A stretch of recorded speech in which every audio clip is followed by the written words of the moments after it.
Welcome to Letters to Vincent. This is a quiet series, letters written in response to the paintings of Vincent van Gogh. Each episode is an invitation to slow down, to look carefully, and to enter into conversation with an artist whose work continues to meet us across time. Today's letter is inspired by a painting that carries both the steadiness of the land and the long memory of history. Landscape with House and Ploughman. Vincent painted Landscape with House and Ploughman in the autumn of 1889 during his stay in Saint-Rémy-de-Provence. At first glance, the scene appears simple: rolling fields, a small house with a red roof, a lone plowman working the land. But nothing here is still. The fields rise and fall with movement and urgency. The brushstrokes press forward as if the earth itself is breathing. The plowman is small, almost easy to overlook, yet essential. He does not dominate the landscape. He belongs to it. The house stands quietly, not as a declaration, but as a sign of endurance. This is Vincent responding to the world outside him with deep attentiveness.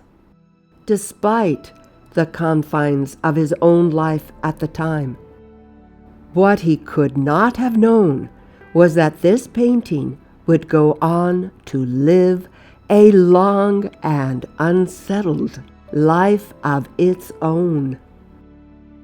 Here is my letter. Dear Vincent, I often wonder if you would be surprised by where your paintings have traveled, by the lives they have lived beyond your own hands.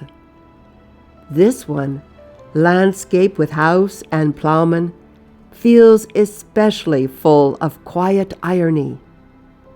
You painted it in the autumn of 1889, at a time when your own world felt fragile and uncertain. And yet this painting would go on to move through a century shaped by upheaval and rediscovery. For many years it vanished from view.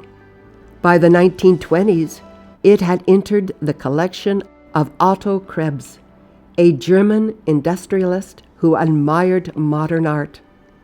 Then history intervened, as it often does.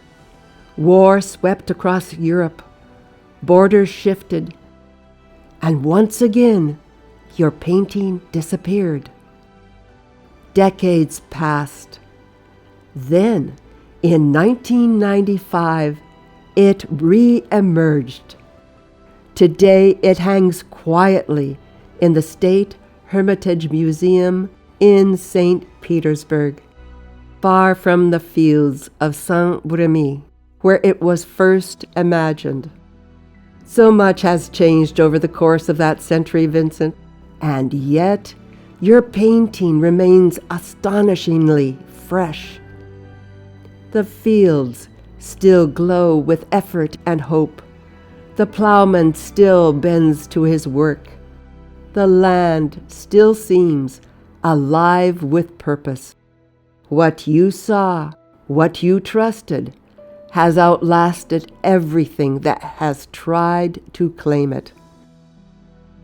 You may have thought of yourself as a non-entity in the eyes of the world, and yet here you are, still shaping how we look, how we notice, how we honor the quiet dignity of ordinary labor. With gratitude for your enduring attention, Rebecca. Thank you for spending this time with me in Letters to Vincent. If this painting stayed with you, I invite you to carry it gently into your own day, as Vincent carried the land into his. Thank you for joining me in Letters to Vincent. Until the next letter.